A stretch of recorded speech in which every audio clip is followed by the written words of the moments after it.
It has officially been 10 years since Star Trek was last on the big screen. Seriously, that is sad.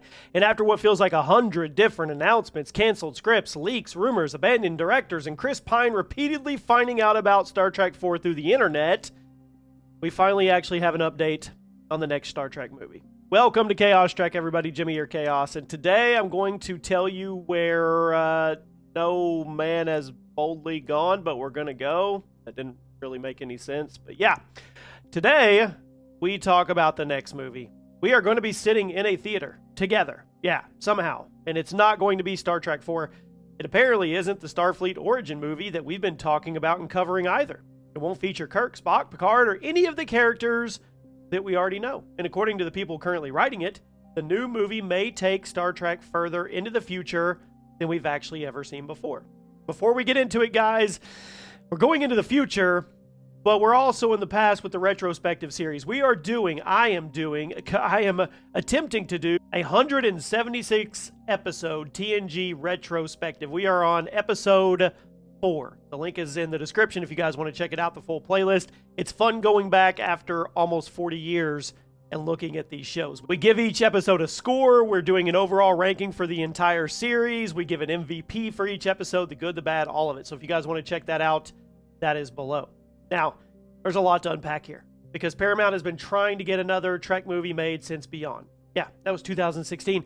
We've heard about a fourth Kelvin movie. We've covered it multiple times, bringing Chris Hemsworth back as George Kirk. I mean, we had the Quentin Tarantino pitch. We had the Noah Hawley developed script, entirely separate Star Trek movie. Then Matt Shakman was supposed to direct Star Trek 4 before leaving to make the Fantastic Four. It has not been good for Trek fans. It's been sucker punch and gut punch one after another. After that, Paramount announced another movie from Andor director Toby Haynes and writer Seth Grahame-Smith. That was the mysterious Star Trek Origin project that we've talked about, supposedly going to take place decades before the 2009 film and possibly explore humanity's early contact with alien life or the formation of Starfleet. You guys are very opinionated on that. Some of you want it, some of you don't. Some of you say we've done that. Some of you are okay because you just want Trek content to digest. I get it. Paramount even talked about getting that movie into production, with reports suggesting that it could arrive around Star Trek's 60th anniversary this year. That didn't happen. No cast. Filming never began. Project slowly disappeared into the same black hole that has consumed virtually every Star Trek movie announcement of the last decade that we've covered. Then, Paramount merges with Skydance. David Ellison takes control. The entire movie strategy appears to have been reset. In November of 2025, Paramount hired Jonathan Goldstein and John Francis Daly to write, produce, and potentially direct an entirely new Trek movie. These are the guys behind Game Night, Dungeons & Dragons: Honor Among Thieves, and they've also worked on the screenplay for Spider-Man: Homecoming. That is an interesting creative team for Star Trek, because Honor Among Thieves did something that Star Trek desperately needs to do. It introduced a group of characters, built genuine chemistry between them, and it made an adventure that was funny without treating its universe like a joke. I enjoyed it. The movie didn't become the massive hit Paramount wanted, but most people who actually watched it said good things. It understood that audiences don't need 20 years of background knowledge if you give them a crew they care about and a story that's fun to follow. And now Goldstein and Daly have finally given us the first real clues about what their Trek movie could actually be. During San Diego Comic-Con, Daly confirmed that the script is currently in progress and said he believes people will be surprised by what they're doing. Goldstein then revealed that the movie won't use characters we've previously seen, and it will probably take place a little further into the future than we've ever been before. That one sentence, that tells me more about this movie than every previous Paramount announcement combined. First, it's not another Kirk reboot, unless they are deliberately playing with their words. Does not sound like Chris Pine and the Kelvin crew are returning. Also doesn't sound like they're recasting Kirk, Spock, and Bones for the third time. Also doesn't sound like the rated R movie we thought we were going to get. It doesn't appear to be the Next Generation reunion movie. It doesn't appear to be a Picard continuation or a theatrical version of Strange New Worlds. This is supposed to be a completely original crew operating somewhere we have not explored. And the more I think about it, I think that's the right decision. I love the characters we have, and we all do. But Trek cannot survive forever by moving between different versions of Kirk, Spock, and Picard. At some point, the franchise has to create another captain and another crew capable of carrying Star Trek forward instead of constantly looking backward. That was the entire strength of the Next Generation. They didn't bring Kirk back every week to legitimize Picard. They took a huge risk. They moved nearly a century forward and gave us something that felt connected to Trek without being trapped inside the original series. This new movie could do the same thing.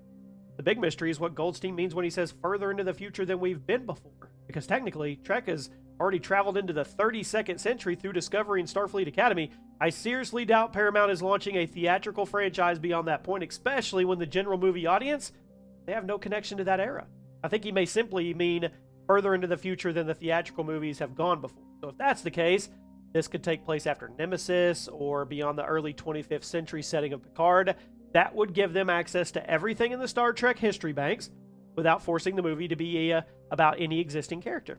So imagine this, a new Enterprise or a new flagship launching sometime in the late 25th or 26th century. The Federation, it's changed. The Klingons, Romulans, Cardassians, they all could occupy completely different positions in the galaxy. The Dominion War, the destruction of Romulus, the Borg Crisis, it's all in the history books.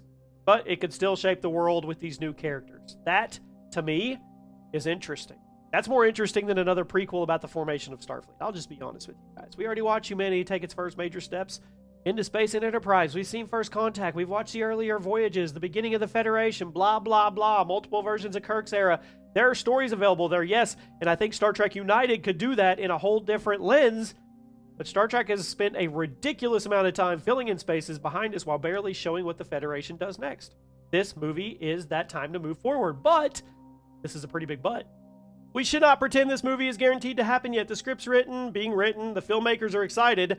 Paramount has confirmed a Trek movie's in development, but based on the latest reporting, it doesn't appear to have received a full production greenlight. There's no cast, no filming date, no release date. We've been here before. This franchise has announced directors, writers, theatrical release windows, and nothing guaranteed. The other concern is the tone. Goldstein and Daly are good at ensemble, comedy, and energetic adventure. I think Trek could use more warmth and fun for sure, but there's a line between making Trek entertaining and turning it into a constant stream of jokes. The best Trek crews have humor because the characters feel like real people, not because every emotional moment has to be interrupted by somebody trying to land a punchline. That's just my personal opinion. If they can capture the balance of honor amongst thieves, then yeah. And if this movie, well, it simply can't be a generic science fiction movie with Starfleet badges.